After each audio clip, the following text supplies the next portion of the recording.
Mga idol, ito ang ginagawa ko ngayon. Bilog naman ito at ipapakita ko sa inyo.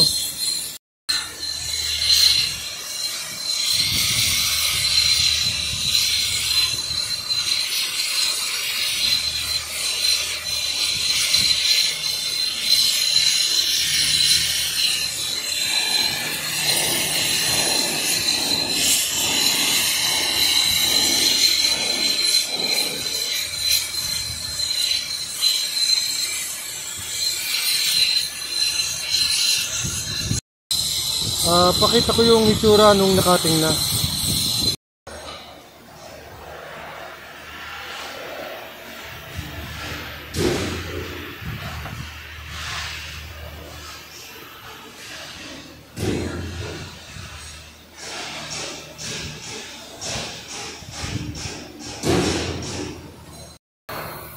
Yun, mga idol, okay na po yun. Nakating ko na. Salamat po sa panonood. Bye-bye po.